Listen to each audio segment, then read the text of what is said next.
Hey guys, we're back, and we're going to turn back the clock today and look at Twistzz and his time on Misfits. If you look at who's playing in this game, you might see a few Valorant players, and Sean Gare's in the Valorant scene as well.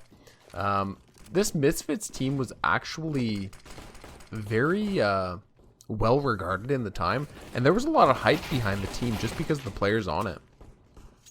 I wanted to watch that for you, but Yeah. That's what I was worried about. Like, what do we do in this situation? we have to go back to Rock. Someone has to hold window. Yeah, my bad. It's all good. I didn't think you'd jump out that fast. Both Twistzz and Sick on this team were super young at the time. They were, oh god, 17-ish. Sick is a little bit older than Twistzz. I think he's a year older than Twistzz. But they were both considered up-and-coming NA CS players at the time. And then you had Sean Gares just off of his time on Cloud9. He was still considered a really good in-game leader. You can see, like, you don't see the pump shotty very often. Every once in a while, you'd catch a shotgun and drop here. And Twistzz takes it out this round. But yeah, like, Shazam was a very stable opera at the time. It was considered a pretty good team.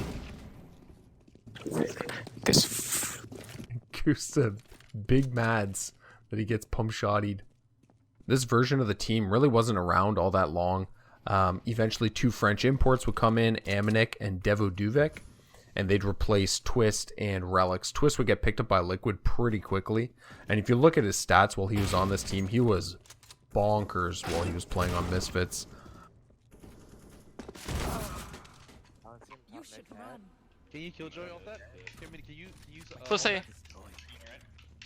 I'm dead. Josh, can you ult that or no? I can counter ult it, yeah.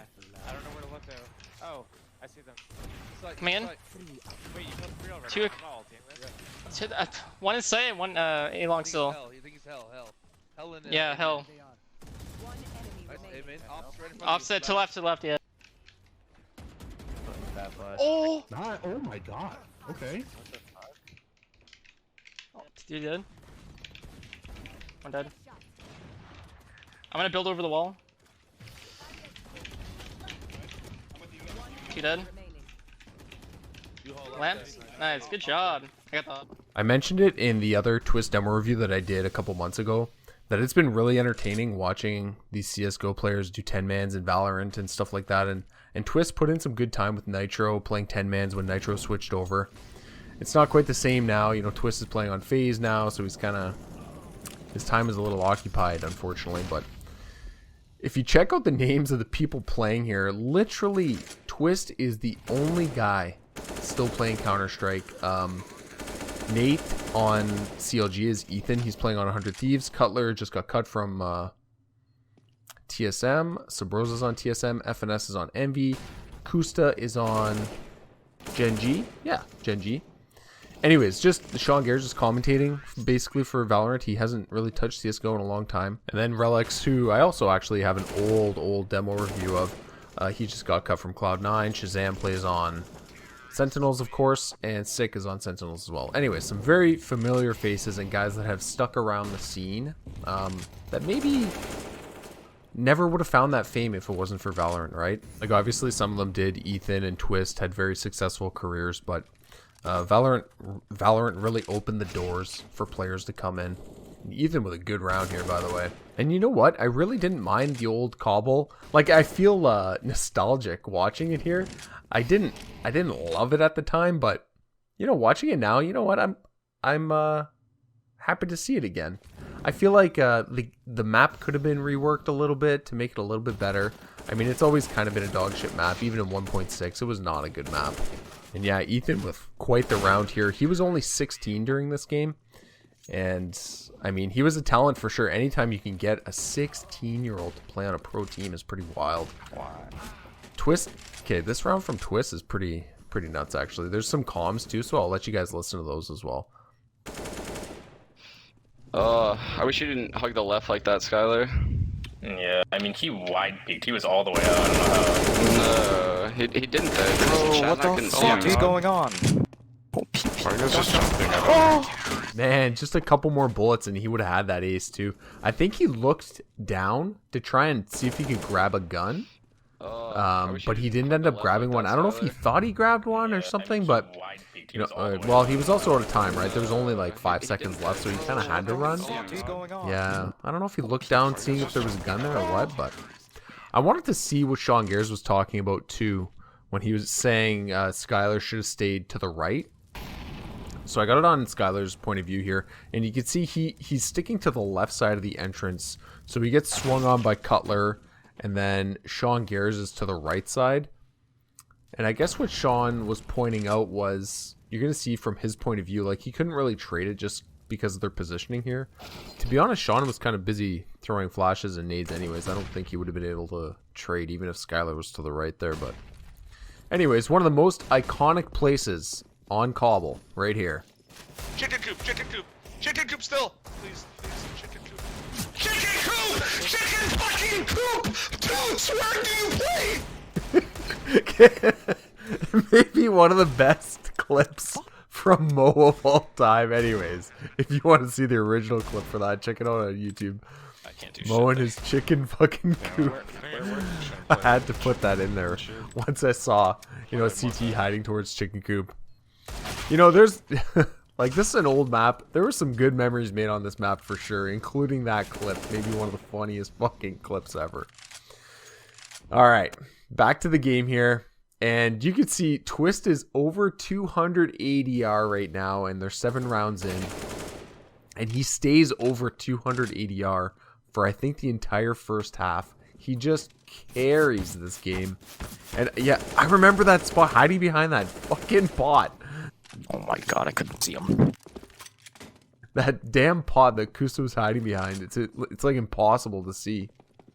Misfits really change up the pace here, and I feel like you got to throw in rounds like this. I kind of want to give credit to Sean Gares, obviously. He's the IGL for the team, but I really liked, like me as an IGL when I play too, I really like changes of pace sort of thing. Like take most rounds slow or work defaults or whatever, but you got to do like every half you need like one round where you just dry peek or there's no flashes when you come to the site, or you take one round and you just go insanely fast. And this round they chose to go fast and they went drop to A, which is a little unusual as well. But yeah, it was really cool. I like that, and it worked out well for them. They got onto the site, absolutely no issues.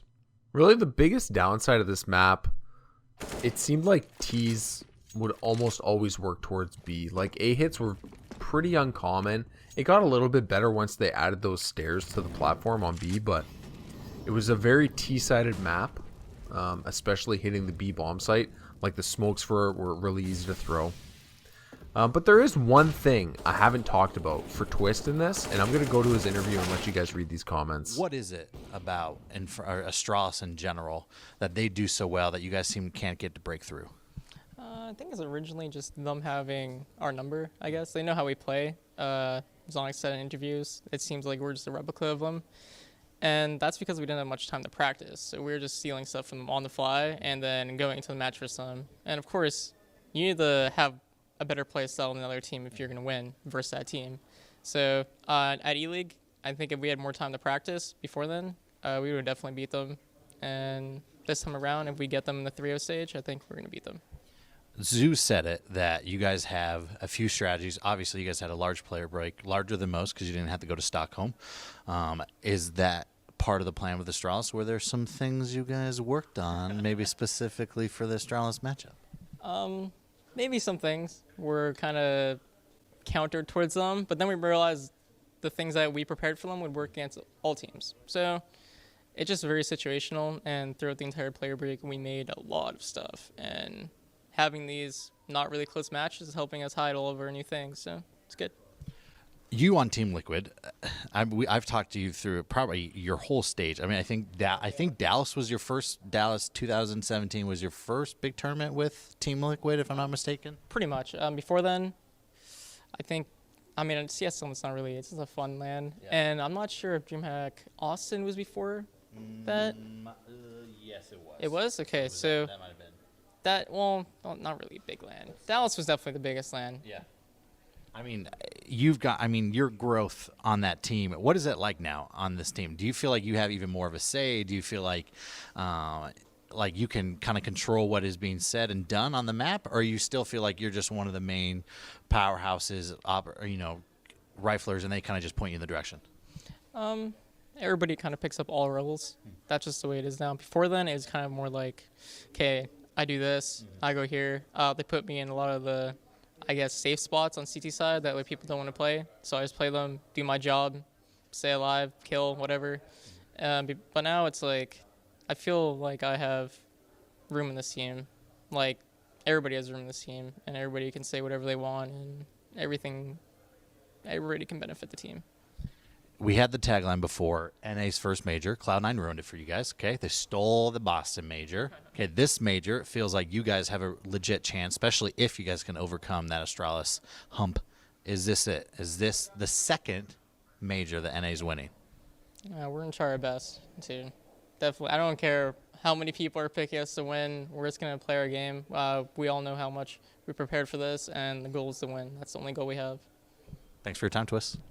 Moving right along, and you can see they stacked drop here. They actually put 4 on B. It's like kind of the easiest call of all time, right? I just mentioned that B is by far the most common site to take. So you can see Sean Gears has them just stack B and specifically stack drop, and they just wipe the floor with CLG as they come in. And Twistzz has a really nice pistol round.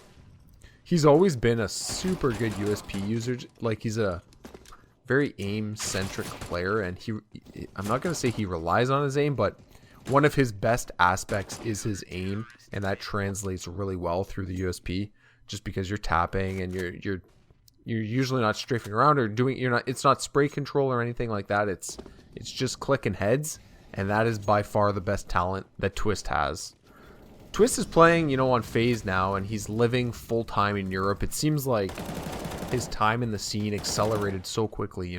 It wasn't that long ago when I remember he was coming up as like a 16-year-old in these pro teams and highly touted as a prospect, and now everything has kind of come to fruition for him, and he's realized all these dreams. He's had so much success in Liquid, and he's one of the best Canadian, between him and NAF, the 2 best Canadian players, probably by a mile, to be honest. They're very, very good. They're world-class players. And with that said, that'll do it for the demo, guys. If you enjoyed it, give it a thumbs up. If you didn't enjoy, give it a thumbs down. If you want to support the channel a little bit more, check me out on Patreon. And I'll catch you guys next time. All right? Thanks. Bye.